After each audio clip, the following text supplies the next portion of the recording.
Boa noite, pessoal da Semana do Movimento do Divórcio com Respeito. Enorme prazer em estar aqui em mais uma semana informativa de troca de ideias, troca de experiências, de enriquecimento mútuo. É uma delícia estar aqui. Hoje a gente já teve as duas primeiras lives do dia, às 8 da manhã, falando sobre o que a gente espera de um advogado, à 1 hora da tarde falando das empresas no divórcio, ou o divórcio nas empresas, como uma das nossas convidadas falou. Muita gente chegando aqui, muitos queridos, muitas pessoas que eu ainda não conheço e que vou conhecer, que vai ser muito legal também. Minha parceira, co-coordenadora de movimento, Val Molin, está chegando aqui também. Que delícia ter tanta gente chegando para a gente conversar ao vivo. Mandem perguntas, façam seus comentários. Eu estava agora há pouco fazendo um aquecimento com a nossa convidada, a advogada e psicanalista Luana Aguiar, que deve estar chegando já já. E aí eu faço uma abertura oficial. E uma delícia. Nossa, tô vendo gente conhecida aqui, que gostoso. Fica um estímulo bom pro nosso papo rolar aqui. Nosso ABC do divórcio com respeito. E é muito bacana ver que o engajamento, né, nessa ideia do divórcio com respeito, ela cresce a cada ano, né? A gente vem fazendo, essa já é a 5ª semana, a gente vem fazendo esse movimento, e fazer um movimento em vários sentidos, em vários aspectos de se movimentar. E é muito bacana ver as pessoas aderindo, entendendo, tendo curiosidade, querendo se informar, querendo participar. Vou baixar um pouquinho aqui a cortina, que eu acho que vai ficar mais legal para o nosso cenário aqui. Acho que assim fica mais bacana. Acabei ficando aqui no meu cantinho de trabalho. E a Luana chegou, ó, pontualíssima, Luana. Fiquei aqui no meu cantinho de trabalho para fazer essa conversa. Renata Vilela, também co-coordenadora do movimento, chegando aqui para prestigiar. Ao Caco Santos, nosso querido CFP, profissional de finanças no divórcio, tá aqui falando que topa participar das lives. Vamos embora, Caco, vamos inventar uma live extra. Vamos fazer aqui. Na quinta-feira eu vou conduzir uma live com a Fabiana Aidar, que é psicóloga, que também trabalha em equipe junto com os advogados. Vou pensar nessa ideia da gente fazer uma live de equipe de trabalho nos divórcios. Luana, a hora que você quiser entrar, vou catar você agora, vou convidar a Luana. Vou ver ela entrar. Adoro essa mágica que de repente a pessoa chega na sala assim, puf. E Larissa, parceira, também chegando. Olha ela aqui. Olha Olá! essa belezura chegando Cheguei! aqui. Bem-vinda, querida Muito Luana, obrigada, é um prazer estar aqui com você na essa manhã. nossa Semana do Divórcio com Respeito, ajudando a gente a movimentar as redes com esse tema. Queria dar as boas-vindas também para a Olivia Furst, que também é co-coordenadora do Movimento do Divórcio com Respeito. Uma delícia estarmos todas aqui juntas.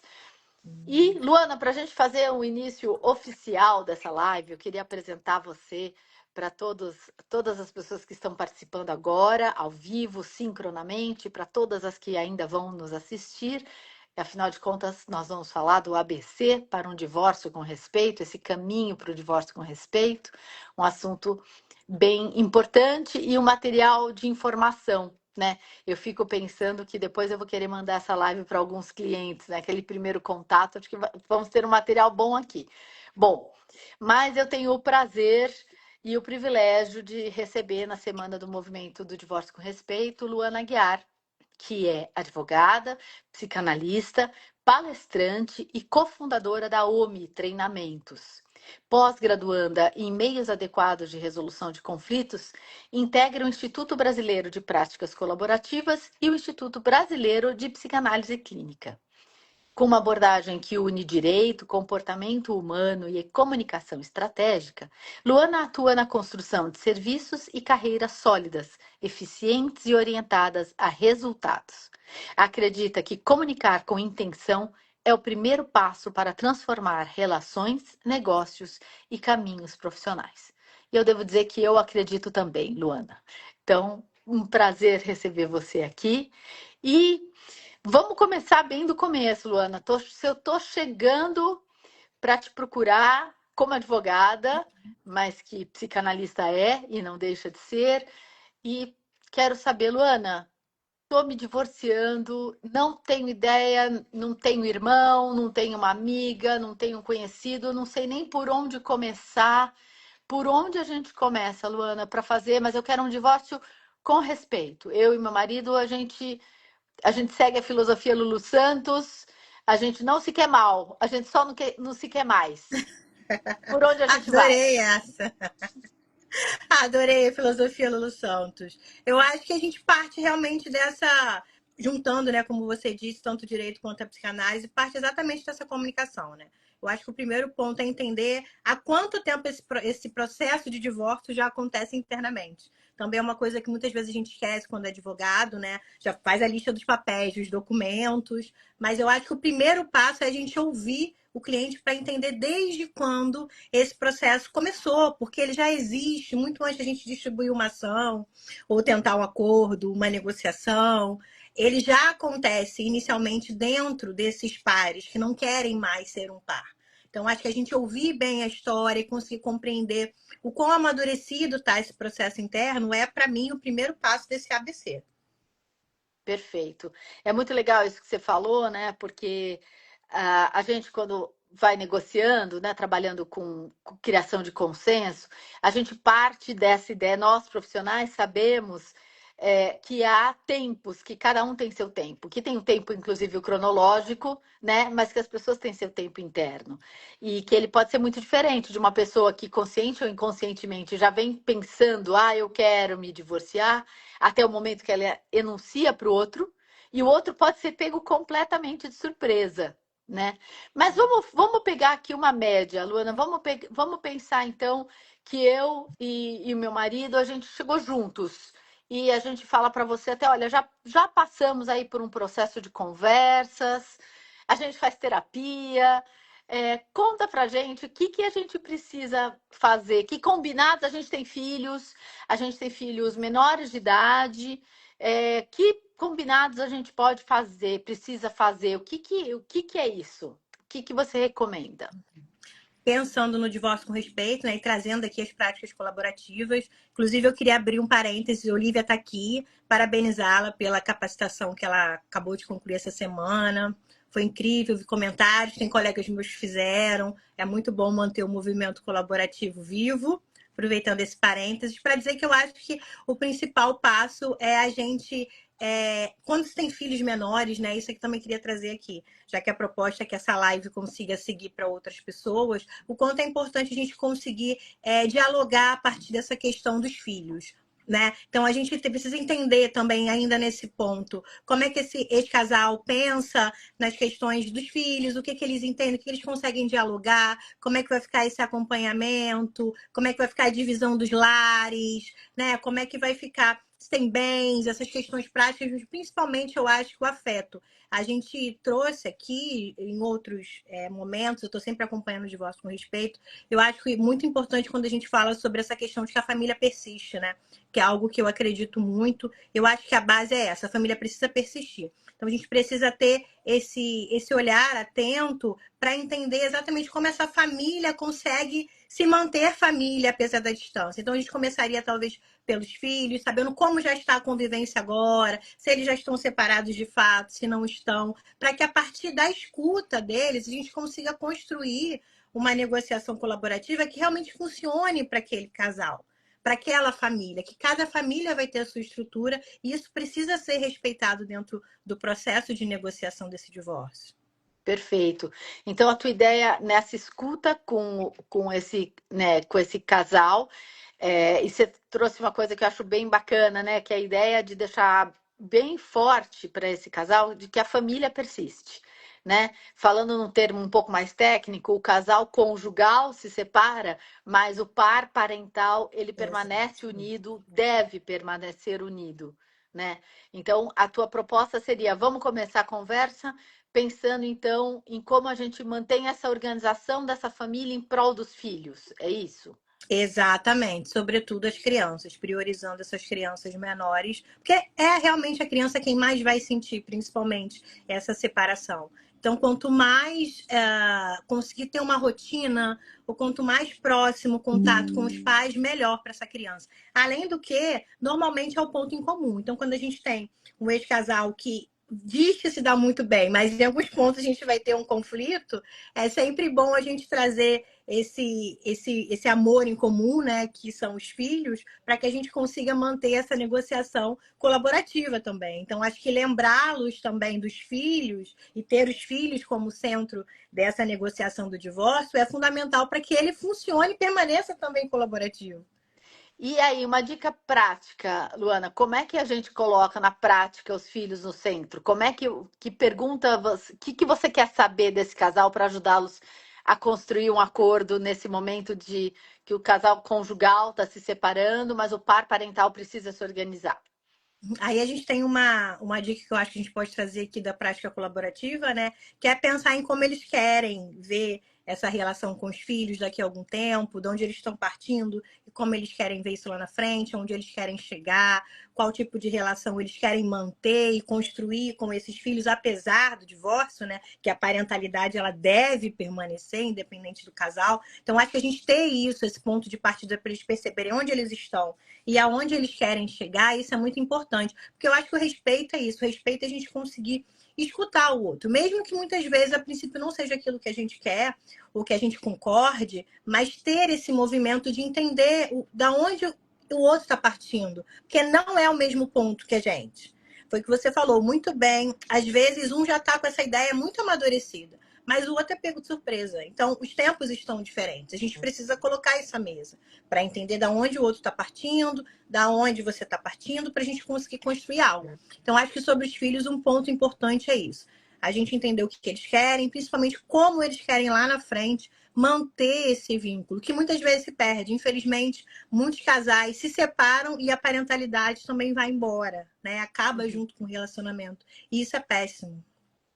E, Luana, na tua prática, né, para construir isso, você costuma separar, por exemplo, se a gente for pensar em termos de um ABC do divórcio, né? Vamos começar então pelos filhos e pela necessidade deles.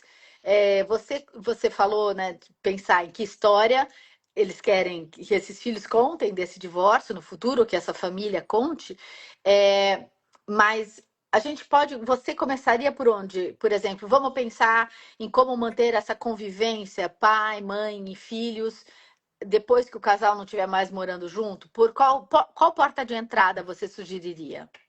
Eu acho que sim, a convivência é sempre importante e costuma ser um ponto mais sensível, né, dessa questão de divórcio acompanhamento das crianças. Então, acho que sim, para mim seria importante, é um ponto que eu começo, a gente trabalhar exatamente a convivência. Como é que vai ficar essa convivência? E ir testando ela no decorrer do tempo, porque é tudo novo para todo mundo. Então, é muito importante que a gente vá testando isso. Porque a questão prática a gente consegue resolver mais à frente e vai reajustando. Mas eu acho que muitas vezes essa questão emocional é da onde trava, às vezes, até o processo, que é essa questão de conviver. Ah, não faz do jeito que eu faço, vai pegar, não vai pegar, diz que apareceu, não apareceu, hoje dá, amanhã não dá. Essas questões de convivência, elas tendem a impedir até o processo prático. Porque essas questões acabam indo, tomando a frente da ordem prática. Então, acho que eu começo por aí. A partir, sim, desse convívio, como é que a gente vai fazer isso, como é que a gente vai estabelecer, vamos testar, vamos tentar entender como é que funciona. Olha, talvez não dê assim, vamos tentar um outro jeito, vamos buscar. E sempre lembrar que está todo mundo recomeçando. Então, tanto até para o ex-casal mesmo, para os pais exercerem essa parentalidade, ela muda. E isso é uma coisa que surge muito para mim, essa dificuldade deles entenderem as mudanças. Que a Uhum. casa agora do pai é a casa do pai, é a casa da mãe, que não é essa continuidade do que era antes, e que o pai não é uma continuidade da mãe, que a criança precisa, é saudável que ela tenha esse espaço de referências diferentes. Então, a parentalidade também vai mudar. E muitas vezes, quando eles procuram a gente, eles não têm noção disso e muito menos os impactos que isso vai ter na questão prática em si do divórcio e jurídica mesmo. Uhum, perfeito. Eu acho que isso e a gente vê como a parentalidade se transforma também, né? Como eu acho que nesse mundo que felizmente a gente está abrindo, né, o olhar para pensar no que é o cuidado invisível, na carga mental que as mulheres tiveram até hoje, sem isso ter um nome, né? Sem a gente saber que tinha nome esse meu cansaço extremo no cotidiano, e hoje em dia a gente pode falar até que ele está sendo atribuído um valor para isso. Eu acho que são conversas que não são do ABC do divórcio, mas que elas precisam entrar na conversa, né? Na temática. E gostei muito de uma coisa que você falou, que é a possibilidade da gente testar a convivência no cotidiano, né? Como é isso? Aí no Rio de Janeiro, aqui em São Paulo, no Rio de Janeiro, né? A brincadeira de não. Eu sempre gostei de tomar café da manhã com os meus filhos, eu vou continuar tomando café da manhã com os meus filhos e vou continuar levando à escola, nem que eu tenha que, né, vou buscar na casa do outro genitor e vamos tomar café e vou, tudo bem. Só que para isso, né, não dá para morar na Zona Sul e querer ir lá para Jacarepaguá, ou aqui em São Paulo, morar em Pinheiros e a família tá lá em Itaquera, né? Então, essa importância da gente testar combinados, né? E eu acho que ela vale para muitas outras coisas também, né, Luana? Sim, com certeza. Tem que testar antes, né? E eu acho que esse teste é o início mesmo para que a gente consiga depois transpor isso para um papel, né? Precisa disso, tanto na convivência quanto em outros aspectos também. Como é que vai ficar a questão da divisão dos pagamentos, das coisas relacionadas à criança ou aos imóveis? Às vezes você tem, né, essa divisão de vários imóveis. Como é que vai ficar essa questão de aluga, não aluga? Como é que vai ficar o pagamento? Antes era um, agora é outro. Então, acho que isso tudo deve ser testado e negociado. Então, é importante que a gente tenha esse movimento de abertura mesmo, para que isso possa acontecer, porque o processo de divórcio ele vai amadurecendo durante Uhum. esse teste, durante esse diálogo. Né? Então, acho que a gente precisa entender essa subjetividade daquilo que a gente escolhe trabalhar. Eu acho que isso é rico. Quando a gente fala de direito de família, a gente fala dessa negociação de bens tão preciosos, né? Que tem esse afeto, as pessoas que nós muitas vezes escolhemos construir uma vida e é difícil você lidar com o fim disso, é difícil lidar com o luto do divórcio. Então não é só ordem prática. Eu acho que quando o profissional consegue entender, ser mais sensível a essas subjetividades, a coisa caminha bem, porque no final desse processo que é um luto, o que aquelas pessoas vão lembrar é justamente disso, de que elas tiveram profissionais ali que as apoiaram. Então, fala, olha, foi maravilhoso, o profissional me acompanhou, realmente entendeu o processo e foi menos traumático por isso. Ela fala, não, foi péssimo, já estava super traumático e aí o profissional terminou de piorar, o que já não estava bom. Me Então, afundou em desespero. exatamente. Então é muito importante que a gente entenda e reconheça a importância disso, sabe? De estar atento a esses detalhes e se abrir para esse teste. A Val colocou em termos técnicos, né, que é acordos provisórios Exatamente. são uma grande oportunidade, né? E como você começou a mencionar aqui, a gente estava falando da convivência com os filhos, da importância da manutenção disso, da valorização da parentalidade, mas você começou a falar também da questão financeira, né? Cuidar dos filhos também envolve pagamento de despesas, né, Luana? E aí, como é que a gente faz para equilibrar esse pagamento das despesas, ou não equilibra, manda conta só para um, o que que a gente faz?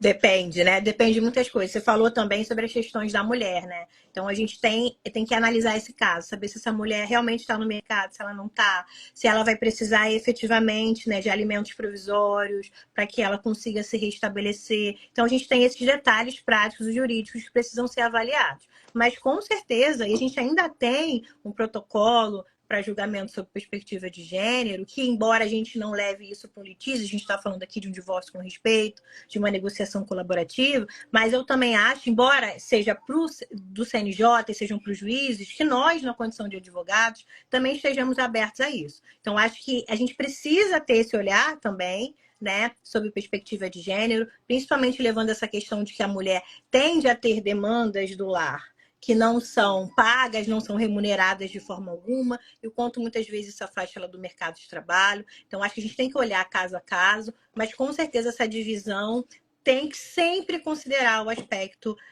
a perspectiva de gênero, para que a gente consiga equalizar isso de uma forma mais justa.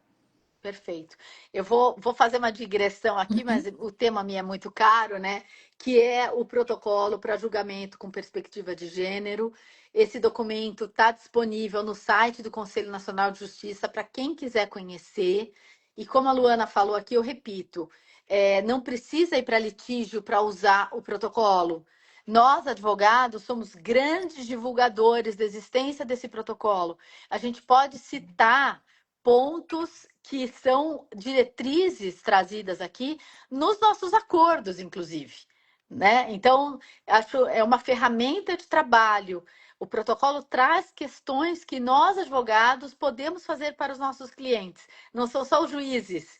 É claro que os juízes têm que estar muito atentos, mas nós, advogados, podemos levar a palavra ao judiciário também, ainda que a palavra venha em forma de consenso. Se não for em forma de consenso, então mais útil, mais importante ainda, porque enfim, aqui é o movimento do divórcio com respeito. E eu acho que a vida é movimento e não são eventos que mudam paradigmas. É um movimento constante, né, das pessoas, os pensamentos, as atitudes que a gente vai podendo mudar isso, né? Hoje a gente já fala de guarda compartilhada com a maior tranquilidade, mas quando eu me formei não tinha sequer na lei essa possibilidade. Então é importante a gente lembrar, né, que são conquistas e as conquistas se dão com o trabalho constante, né? E queria falar isso, Luana. A gente está aqui falando de uma negociação colaborativa, de um consenso, mas eu não queria perder de vista que o conteúdo do que nós estamos falando em termos de divórcio, ele se aplica também a essa necessidade de preservar a parentalidade, de verificar convivência, verificar como vai se dar o pagamento das necessidades dos filhos e do ex-cônjuge, frequentemente da ex-cônjuge, porque sim, a realidade é que os homens ainda ganham mais do que nós, ela se dá também no judiciário. A forma é diferente. Quando a gente fala aqui de construção de consenso, a gente fala de um diálogo, de uma comunicação mediada. E no judiciário, a gente está falando de uma linguagem que eu tenho que convencer o juiz, eu tenho que convencer o promotor de justiça a respeito dessas necessidades. Mas as necessidades são as mesmas, certo? Exatamente, a demanda social é a mesma, né? E nós, não só como operadores do direito, mas como operadores de mudança social mesmo, né? Então, o protocolo Exato. vem como essa necessidade de que essa mudança seja mais incisiva, para que a gente consiga realmente, a médio prazo, pelo menos, né? Assim conseguir ver uma mudança efetiva disso. E nós somos também responsáveis, sim, pela aplicação desse protocolo e pela conscientização dos nossos clientes, né? E muitas vezes o profissional ele peca nesse ponto. Então não é uma guerra, é importante que a gente tenha essa clareza para reconhecer a necessidade de se entender as questões de gênero, principalmente como funcionam dentro de um relacionamento. Eu costumo falar que existe o que o casal vive e muitas vezes, por mais que seja um casal muito equilibrado durante o tempo que ficaram juntos, a questão de gênero ela é social, então de algum jeito você vai ver isso presente ali e é importante que o advogado esteja preparado, que o profissional que acompanha aquele casal ali, aquele ex-casal, esteja preparado para isso, para conseguir olhar e reconhecer as questões de gênero que precisam ser debatidas, colocadas à mesa, principalmente quando a gente fala de aspecto financeiro, que a gente sabe que é onde mais pesa essa diferença, principalmente para ex-cônjuge de mulher, que é, como você bem disse, na maioria esmagadora dos casos. Perfeito. Então, vamos lá. A gente já falou aqui, né? Vamos começar pelo pensar nos filhos, valorizar a convivência, a possibilidade de fazer acordos temporários, verificar as necessidades de pagamentos, né, do que os filhos precisam, escola, plano de saúde, barbeiro, cabeleireiro, pipoqueiro da esquina e tudo quanto filhos precisam e tudo quanto os pais possam oferecer. E aí a gente tem, num aspecto também que eu acho que se junta, a questão da convivência é muito importante, mas ela é importante não só pelo laço, pelo afeto, mas ela tem uma outra questão, né, que é o compromisso, né? Quem leva para a escola, quem pega na escola, quem está ali na hora do banho, quem está ali na hora do jantar, que essa divisão de tarefas também faz parte dessa questão social que você tão bem trouxe, né, Luana? Sim, exatamente. É um ponto sensível, né? Que normalmente a gente começa a perceber os breves conflitos, né? Essa questão desse compromisso, como você falou, o pai, não, eu vou fazer. E aí chega naquele momento ele não consegue fazer. Então, a gente tem muito isso. Eu acho que por isso que a gente falou aqui, eu acho importante reforçar sobre essa construção da parentalidade, ela vai mudar. E acima de tudo, é importante que eles estejam, de preferência, mais disponíveis do que antes. Principalmente disponível para esse novo. E muitas vezes eles querem, mas sempre foi assim. Mas antes era desse jeito. Mas agora a gente está partindo de um novo ponto. Todo mundo. E todo mundo vai ter que se mover um pouquinho e ficar um pouquinho desconfortável para a gente conseguir reconstruir isso. Então é importante, é fundamental, eu acho, esse ponto de se comprometer em estar presente. E aí a gente precisa, novamente, entender que não é só responsabilidade, na maioria das vezes, da mulher, mas que o pai também precisa estar presente no exercício daquilo ali e que ele precisa se comprometer com aquilo. E a gente também pode trazer, falando desse ABC, a gente como profissional deve trazer isso para o cliente. Olha, vamos, compromisso com isso aqui, né? Você disse que ia estar lá, você tem que estar lá, a gente tem que cumprir os combinados. Não é porque é um acordo provisório, não é porque não está no judiciário, e mesmo se tiver, que aquilo ali não precisa ser cumprido. Então, acho que esse é um ponto importante quando a gente fala desse ABC, a gente ter essa condução acolhedora, mas firme também quando é necessário para que aqueles acordos caminhem. Eles precisam sair do boca a boca ou do papel inicial e caminharem para o prático, para o crível. E isso exige compromisso das partes. Perfeito, perfeito.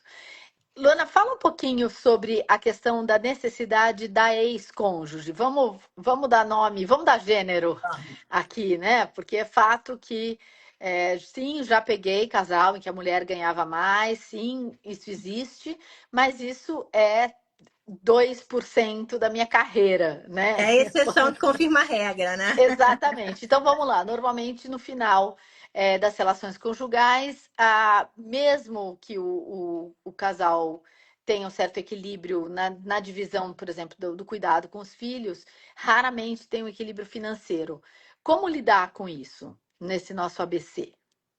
Esse é um ponto que a gente precisa olhar, como a gente falou aqui, fundamental. E aí a gente tem também a possibilidade de alimentos, né, provisórios para que essa ex-cônjuge consiga se recuperar pelo tempo que se julgar necessário, dentro de uma negociação colaborativa ou até via judicial mesmo, como você bem disse, você vai fazer aquele pedido ali, mas principalmente os alimentos provisórios para que ela consiga se recolocar no mercado, né? E aí a gente também tem esse balanceamento em relação aos gastos com os filhos. Então, se era assim antes, o ideal é que ele sempre pagou, por exemplo. O ideal é que isso se sustente ou se mantenha bem próximo disso por um período até que essa mulher consiga se recolocar no mercado. Ou que consiga, como eu disse, ela também vai se perceber diferente. Então, ela precisa ter esse tempo para entender como ela vai voltar, como vão ser os ganhos dela no mercado de trabalho. Então, o ideal é que se mantenha por um tempo. Se tiver essa possibilidade de diálogo, melhor ainda.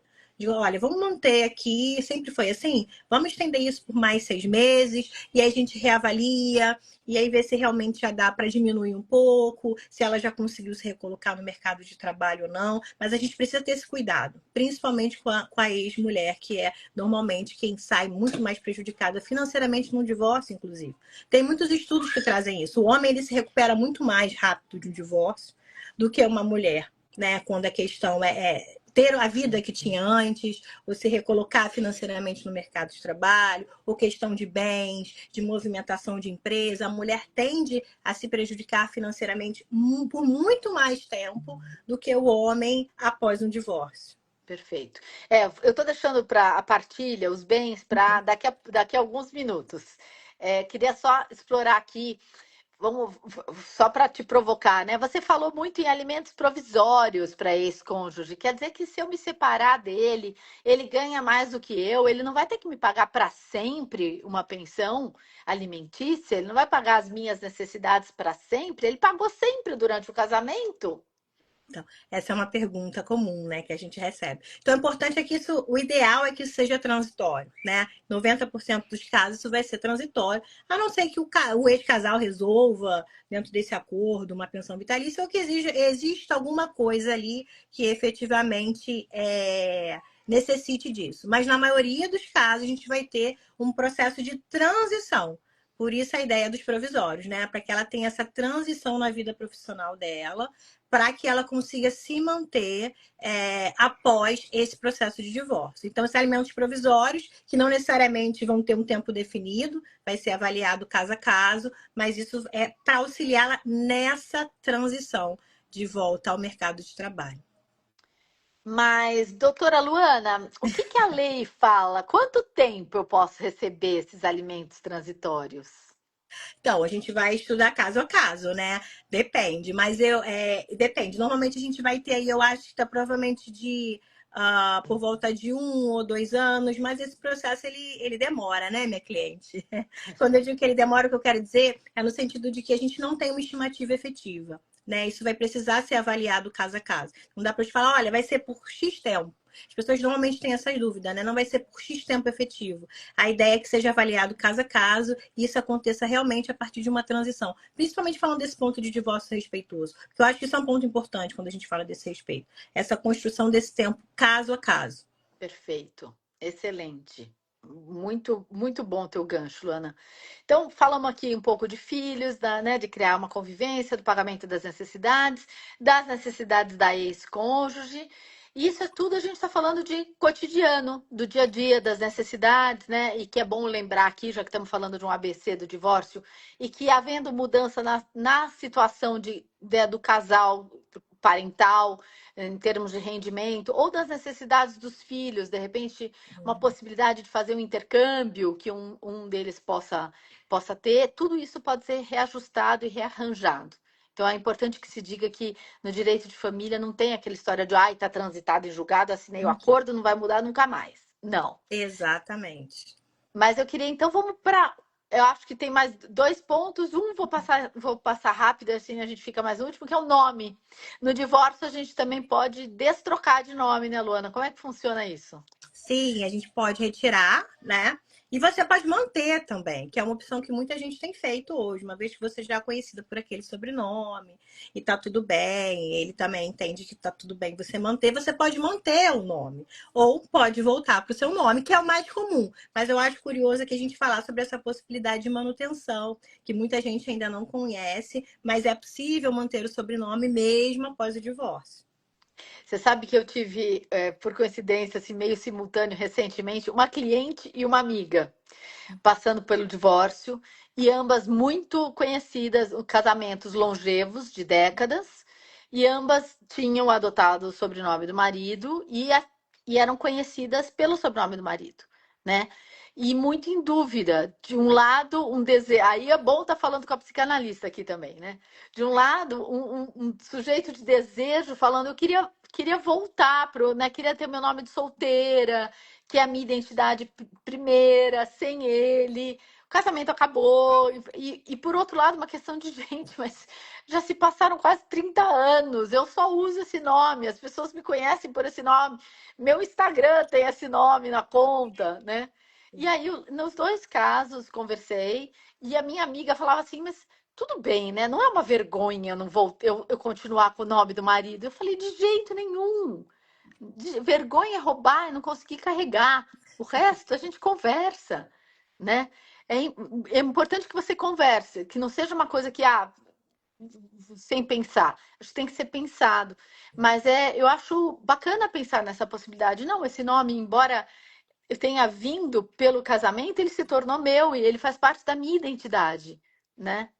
Exatamente. E muitas vezes é até um jeito de honrar. Não, a gente terminou super bem, eu quero continuar. É um jeito de eu me sentir inserida ainda na família, né? Tem essa simbologia. Eu acho que essa opção de manter é muito respeitosa mesmo. Se a pessoa decidir que sim, estiver tudo bem, por que não manter? Faz parte da história, né? Eu acho que é esse imaginário coletivo de que acabou. Eu preciso cortar tudo que me remete àquele relacionamento. Pelo contrário, foi uma fase da sua vida, faz parte de quem você é. E se o nome está inserido nisso, tá tudo bem, né? Maravilha, maravilha.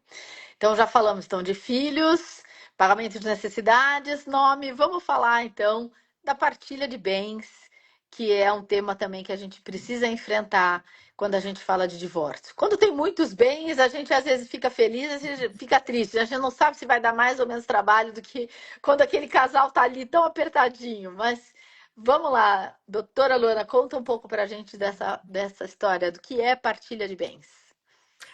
Então, depende do regime, né, do casamento, a gente precisa falar isso aqui. Quais E são a os partir. regimes? Então vai lá, Luana, já que é um ABC, quais são os Então, regimes de tá, casamento que a vamos pessoa lá. pode ter? A gente tem a comunhão total, né? A separação total de bens e a comunhão parcial de bens, né? Então a gente tem, digamos assim, o que é meu é seu, total, que é a comunhão, né? Aquilo que é nosso, que foi adquirido na constância de relacionamento, que é a parcial, e aquilo, meus bens e os seus, que são separados, independente do contexto, né? Para simplificar. Então, dependendo do regime, a gente vai ter essa partilha. E aqui eu acho importante, já que você falou sobre quando tem muita coisa, a gente trazer talvez um profissional para auxiliar a gente nisso, né? E a gente tem, quando fala de práticas colaborativas, a gente tem um profissional de finanças, que muitas vezes vai ser útil nesse momento de partilha, de entender o que tem de investimento, que não é só imóveis, embora a gente tenha essa ideia, né, de carro, apartamento, né? A gente tem outras formas de bens, que hoje cada vez mais, né? A gente tem redes Criptomoedas. sociais. Sim, a gente tem redes sociais de casal que vale muito. E que Canais hoje monetizados. Exatamente, que hoje é um assunto do direito de família também. Como é que Sim, a gente sim. vai fazer a partilha? Como é que a gente vai mensurar esse valor? Como é que a gente vai partilhar isso? E cada vez mais a gente vai ter outros ativos, né? E outras formas de bens e novas modalidades de bens que vão precisar ser partilhados também. Então, acho que é importante a gente trazer isso. Quando a gente está diante de uma complexidade, trazer alguém de finanças ou alguém que possa auxiliar a gente a entender como é que isso vai acontecer, mensurar o valor desses bens para que a gente consiga fazer essa partilha justa. Né? É importante Perfeito. trazer esses pontos novos que a gente vem começando a ouvir falar, né? Ver julgados e ouvir falar no direito de família, mas que eu acho que daqui a 5, 10 anos é comum a gente estar falando da partilha desses bens digitais, né? Sem dúvida.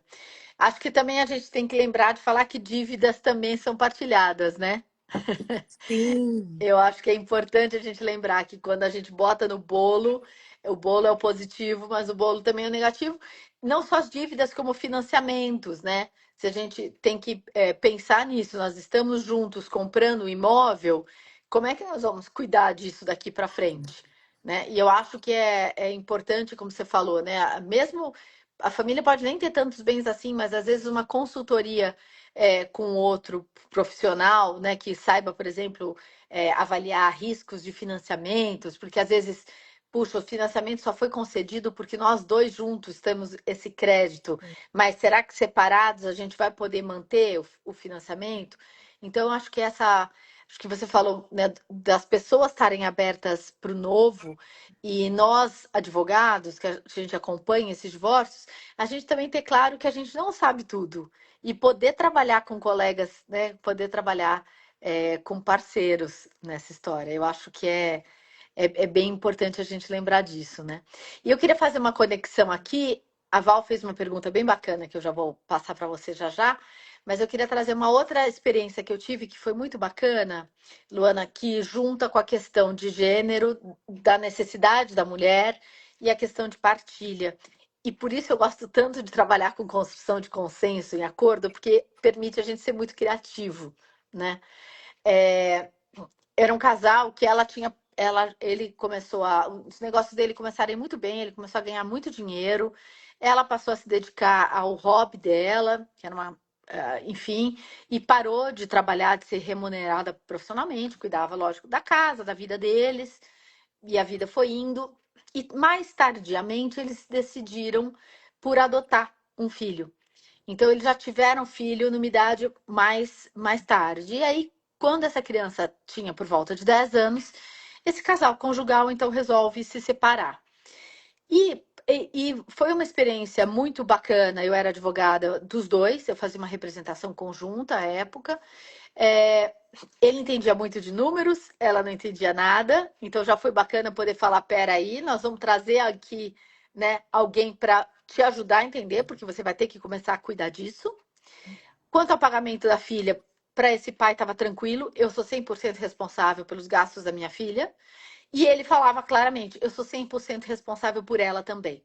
A gente está junto há décadas, a gente só construiu o que a gente construiu porque a gente era um time, só que a gente decidiu não ser mais. E aí ele falou: mas eu fico muito desconfortável em ter que pagar uma quantia mensal para ela. Né? Falou, não tenho a menor dúvida que é vitalício, que é para sempre.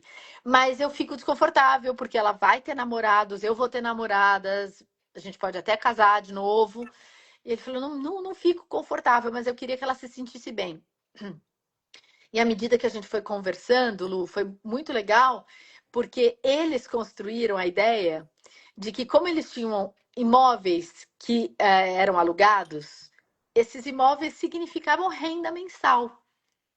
Então, a partilha não precisava ser meio a meio para cada um, já que ele reconhecia a necessidade dela, a dependência financeira que ela tinha. Então, nós juntos, organizamos uma partilha que foi desigual, com muito cuidado, por causa da incidência de outros impostos, né? Não vou entrar em detalhes aqui, estamos num ABC, mas eu queria dizer da possibilidade de termos uma partilha desigual, em termos de propriedade, de bens, de investimentos, para que aquele que tem maior necessidade fique mais protegido no final do casamento. Claro, dali para frente cada um tem que cuidar, né, de como administrar isso. Mas isso também é uma possibilidade. E é por isso que é bacana a gente poder ter essa visão global quando a gente trabalha com as famílias, que o judiciário não permite, porque o judiciário vai fatiando, né? Isso é importante que se diga. Pode ser respeitoso no judiciário? Pode, mas o judiciário ele quer dar menos trabalho para o próprio judiciário. Então, o divórcio é uma ação de guarda e convivência com os filhos, é uma ação de alimentos dos filhos, é uma ação de partilha. Ele vai fatiando. Enquanto a gente podendo ter essa conversa, entendendo as necessidades daquela dinâmica familiar, dos relacionamentos, a gente pode sair com algo que é absolutamente feito sob medida para aquelas pessoas, né, Luana? Sim, exatamente, é o que você fala. E a equidade, né? Quanto é importante, às vezes, esse desequilíbrio aparente, mas para que as coisas realmente consigam ficar equivalentes. E isso é o que você traz nesse caso. E que bom, né? Esse homem consciente desse lugar de que eu sou o responsável e o que eu construí, nós construímos, e não eu, né? A gente tende a não ter, muitas vezes, essa facilidade de compreensão.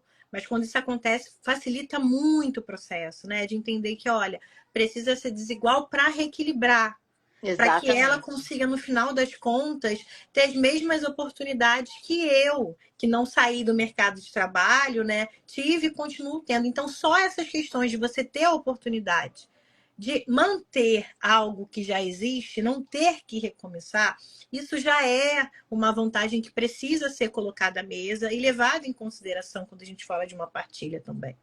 Né? Sim. Você trouxe um ponto que eu queria falar aqui, que é o apartamento, que é uma questão que eu acho que cada vez mais a gente vem vendo nos escritórios, né? Esse imóvel comprado há 30 anos, 35 anos de parcelas, e que esse casal se separa no meio do caminho. E o quanto é importante a gente conseguir, muitas vezes, reconhecer que não sabe tudo e ter esse auxílio de um profissional, porque é caso a caso, foi o que você bem Exato. disse. Às vezes transferir para o nome de um só vai dar certo, às vezes não dá porque a renda não cobre, às vezes é melhor alugar, às vezes é melhor um pagar a parte do outro, às vezes é melhor vender. Isso tudo tem que ser analisado caso a caso. Então é importante que a gente perceba e reconheça que não precisamos saber de tudo e que trazer profissionais para colaborar com o nosso trabalho é fundamental para que ele seja mais efetivo e mais satisfatório para os nossos clientes também. Exato, porque o nosso cliente tem que estar seguro na decisão que ele vai tomar. Porque muitas coisas a gente vai alterando. Claro, a vida, né, tal, quanto à vida, a esperança, a gente vai trabalhando. Mas algumas decisões realmente elas são tomadas, né, por ocasião do acordo de divórcio. E a pessoa precisa estar se sentindo segura nesse processo de tomar decisão, né? Eu acho que o papel do advogado, da advogada, nesse processo, ele tem essa importância. Qualquer processo, não só do divórcio, né, Luana? Mas é o agente que vai ser o agente de realidade para que o cliente tome a decisão de uma forma segura e, por mais difícil que seja, seja o mais confortável, né? pro cliente, para que ele se sinta falando, não, isso aqui eu caibo nessa decisão, essa decisão me serve e eu tô bem, eu vou seguir com ela, né? É importante isso. E eu vou trazer aqui para você, a Val trouxe uma pergunta que eu achei bem bacana.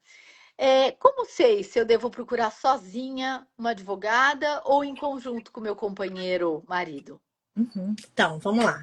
Eu acho que é importante, considerando aqui a Val, então a gente está levando em consideração que seja uma mulher, eu sempre recomendo, eu acho importante que você busque uma consultoria antes, sozinha, para que você consiga entender, amadurecer essa sua escolha, tirar todas as suas dúvidas, e aí depois você pensar em procurar até um profissional em conjunto. Principalmente por conta dessas questões do que a gente está falando aí. Isso aqui é algo meu, que eu trago da minha vivência, da minha experiência, principalmente por conta dessas questões de gênero, essa tendência da mulher acabar ficando mais prejudicada no divórcio. Então, eu recomendo que você primeiro faça uma consultoria, tire todas as suas dúvidas. E se você se sentir segura para seguir isso ao lado do seu parceiro, faça. Né? Se você tiver a sorte de ter um companheiro, se estiver separando de alguém que entenda que tem esse cuidado financeiro com você e que deve isso a você, excelente, que bom. Isso vai ser possível de ser feito conjuntamente. Mas eu sempre recomendo, principalmente para as mulheres, uma consultoria jurídica especializada e individual para ela conseguir pontuar todas as dúvidas, ver quais são os pontos mais sensíveis para ela naquela relação. Porque muitas vezes a mulher não sabe, ela não tem noção do quanto ela vai se prejudicar tomando a escolha A ou B, o caminho C ou D, ela não conhece isso. E muitas vezes essa primeira consultoria é o que vai clarificar para ela conseguir entender o quão em desvantagem ela está e se realmente ela está. Então, sempre pensando nessa ordem prática, eu sempre recomendo isso antes. E aí, Luana, você acha que depois que a mulher fez essa consultoria com você, e aí ela gostou de você, porque você explicou, você detalhou, você acha que você se sente aberta para estar junto com ele também, para uma conversa com ele, se houver, se eles chegarem à conclusão de que eles querem um advogado só? Sim, com certeza. Eu acho que sim. É plenamente possível, como você bem trouxe aqui um caso em que você, né, acabou advogando em nome dos dois. Então, acho que é plenamente possível, a gente consegue celebrar um acordo, sim. E se não for, a gente pode sempre trazer até negociação colaborativa, cada um com seu advogado, né? Mas é perfeitamente possível, sim. Muitas vezes acontece por questões financeiras, eles preferem um advogado só. Se o advogado tiver, no caso eu, né, ou o outro profissional tiver essa habilidade de conseguir perceber se ali realmente há essa possibilidade de trabalhar uma negociação, de conseguir em conjunto chegar em algo que seja equânime para esse divórcio, não tem por que não fazer. Eu acho que até muitas vezes até um jeito de manter essa parentalidade, de manter essa relação funcionando, embora não de casal, mas de pessoas que têm coisas em comuns, afetos em comuns e que vão precisar manter minimamente um diálogo, então não tem problema nenhum, é possível sim a procurar e ser acompanhado por um profissional só, tanto a mulher quanto o homem ou o ex-casal, independente disso. Perfeito. Luana, a gente vai ter uma live essa semana aqui que a gente vai falar sobre o divórcio grisalho, né? Casais mais velhos se divorciando depois que os filhos, né, já saíram de casa. E para esses casais, você tem alguma coisa a dizer sobre o ABC, por onde começar? Porque quando a gente falou, né, o ABC do divórcio, eu comecei a fazer uma pergunta bem específica. Ó, tem filhos menores de idade, são crianças, como é que a gente trata? Né? E quando chega um casal que já não tem mais, os filhos já não são dependentes, ou pelo menos não deveriam ser, né? E decidem por onde se começa essa conversa? Normalmente, nesse caso do divórcio grisalho, que acontece muito, né? Esse momento em que foi o que você bem disse, os filhos cresceram, não temos mais vínculos ou obrigações que nos mantêm juntos. E aí, muitas vezes, as pessoas resolvem, ó, acabou a nossa obrigação juntos, vamos cada um seguir o seu caminho. E o que eu percebo é Acabou que a obrigação e elas olham uma para outra e falam também não temos o desejo de permanecer exato. Não, juntas. desejo já não tinha. Normalmente, o que mantinha era obrigação. Já acabou a obrigação, agora não tem mais nada. Né? Esses casos, normalmente a gente vê muito essa questão do gênero. e quanto a gente acaba percebendo que é muito maior e muito mais incidente essa diferença entre a mulher voltar para o mercado de trabalho. Então, um caso que você pode estar muito mais sujeito a uma pensão permanente, ou então, como você bem disse, uma divisão, em que você tenha uma manutenção dela por um período muito maior, ou muitas vezes até o final da vida. Então, eu diria que é um divórcio muito mais sensível nessa questão de partilha e manutenção dessa ex-cônjuge, muito mais até do que um relacionamento mais breve, porque não é só o financeiro, a identidade daquela mulher que ficou vinculada àquele casamento por um longo período, né? E que a recolocação dela muitas vezes nem é possível no mercado de trabalho. É um outro tempo, ela não teve essa qualificação, não tem como ela conseguir manter a qualidade de vida após esse divórcio. Então, esses detalhes, principalmente de divisão, de manutenção, de qualidade de vida, precisam ser olhados com muito mais atenção quando a gente fala num divórcio grisalho, na grande maioria das vezes. Perfeito. Eu acho que essa questão, né, hoje em dia a gente tem no Brasil, se por um lado a gente tem o melhor sistema único de saúde do planeta, né, que as pessoas, os estrangeiros estão aqui, são atendidos, nem eles acreditam assim, não tem que pagar nada, né? Poderia até deixar uma contribuição, mas enfim. Nem acho. Por outro lado, a gente tem sido muito refém de plano de saúde, né, para poder manter. E eu atendi um casal que já não era nem mais grisalho, já era um divórcio branco, os dois já com mais de 70 anos de idade. E nas conversas todas, aí o advogado, como agente de realidade, né, que somos, explicando os prós, os contras, as consequências do divórcio, da formalização de um divórcio, separar de fato, todo mundo pode, é bem mais, todo mundo pode tudo, mas enfim, é bem mais fácil. Mas a gente chegou a essa conclusão de que pela dependência do plano de saúde que ele tinha do plano dela, no caso ela era a funcionária, né? Pelo fato de que eles já estavam numa idade um pouco mais avançada e em situações de saúde estáveis, mas não aquela pessoa que você olha e fala vai viver mais 30 anos. É claro que eu não disse isso para eles, mas a gente é delicado. Sim. Mas pensando em termos de ser muito objetivo e falar, olha, o vínculo matrimonial permite que se um de vocês dois vier a falecer, o outro receba a pensão por morte, né? Vocês têm esse direito.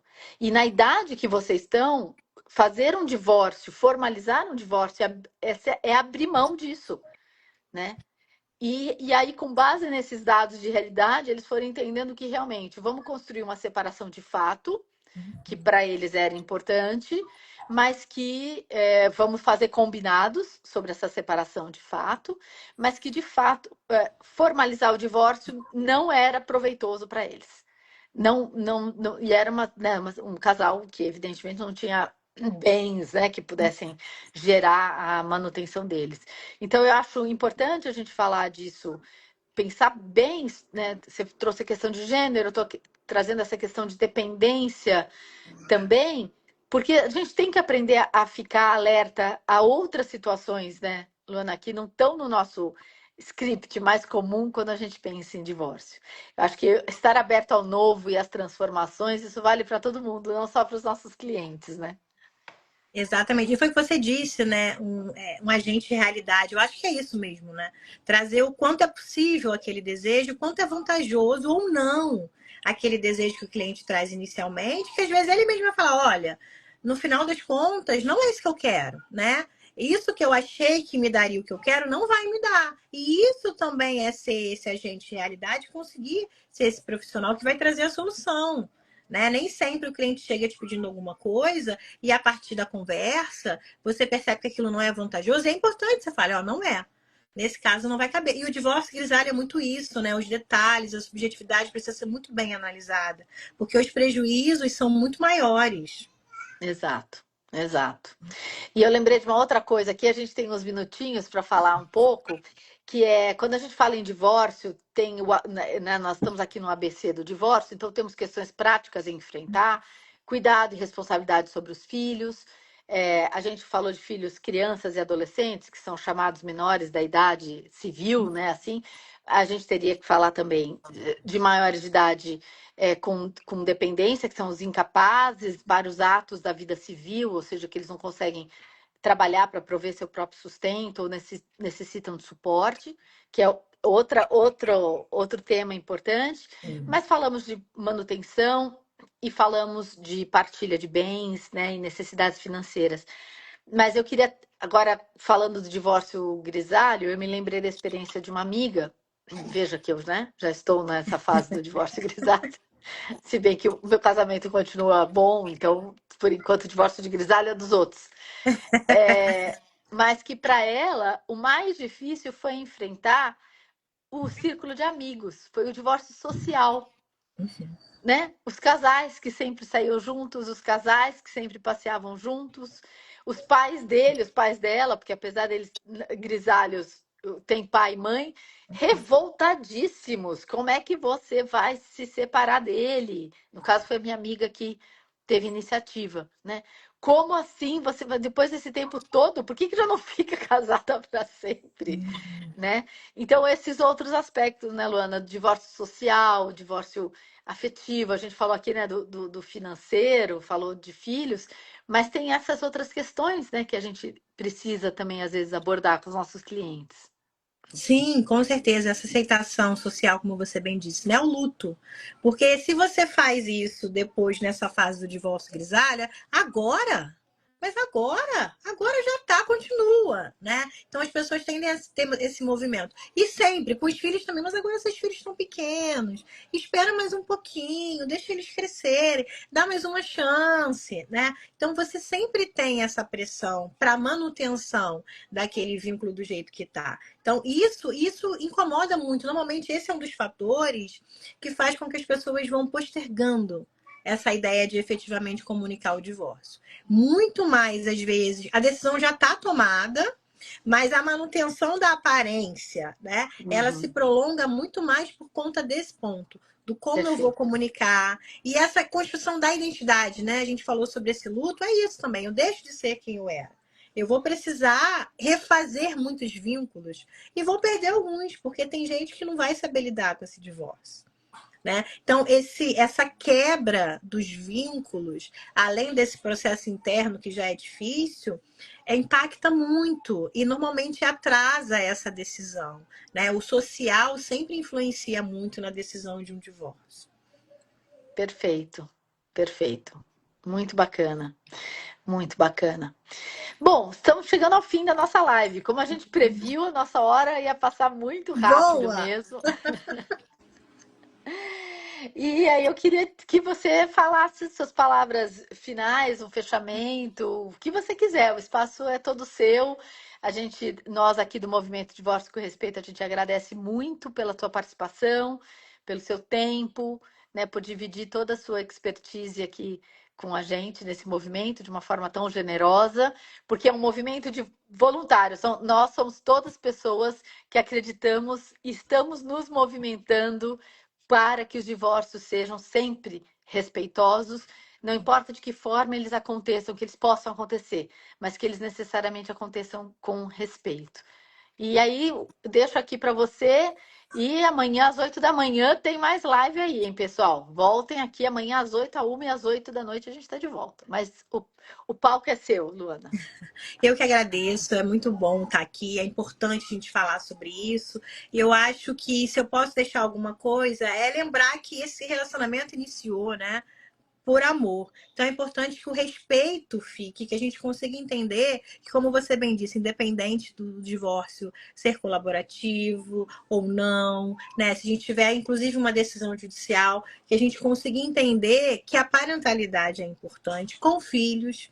Muitas vezes sem filhos, porque esses vínculos, em muitos momentos, até quando os filhos já criados, por exemplo, vão precisar ser mantidos ou socialmente você vai ter essa necessidade de ainda conviver com aquelas pessoas que fizeram parte da sua vida por tantos anos. Então, acho que o foco, quando a gente consegue entender que as crises passam e que é um luto, sim, é muito difícil, mas é um processo que passa. E uma hora alivia, e uma hora a gente consegue conviver de novo, e uma hora a gente consegue falar sobre aquilo sem tanta mágoa, sem tanta raiva, ou sem tanta dor pelo fim. Então, acho que o divórcio com respeito, ele exige também tempo e maturação. A gente precisa reconhecer que é um processo que vai ser maturado ali. E quando a gente reconhece isso e tem essa paciência para respeitar o processo, a coisa acontece. Uma hora a gente consegue efetivamente falar: olha, o divórcio acabou e a gente conseguiu passar essa fase difícil, sabe? E restou alguma coisa. Então, acho que quando resta alguma coisa e o respeito permeia esse processo, é um bom caminho. Então, tenham paciência, deixem amadurecer, né? Que a coisa vai acontecer gradualmente e uma hora vai aliviar. Uma hora passa o luto. É, eu acho muito bacana que não à toa, né, Luana? Você é advogada e psicanalista.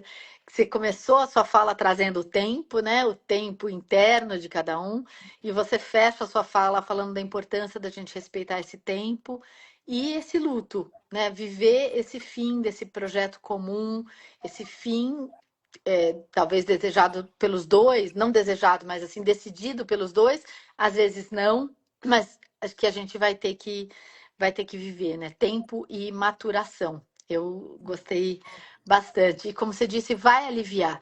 Eu costumo usar uma imagem com os meus clientes que é entrar no mar quando as ondas estão quebrando muito, né? Aquele mar que a onda está estourando, e você quer muito tomar um banho de mar, e você vai passar ali, você vai tomar um caldo, vai encher o biquíni de areia, mas se você conseguir passar pelas ondas e chegar um pouco mais pro fundo, você volta a conseguir boiar, dar uma nadada, olhar para a praia, curtir, né, a temperatura, curtir aquele banho, curtir o sol. E aí até tomar forças para nadar de volta para a praia, para as outras coisas que te esperam num outro lugar, porque a correnteza já vai ter mudado. Enfim, tempo e maturação, pessoal.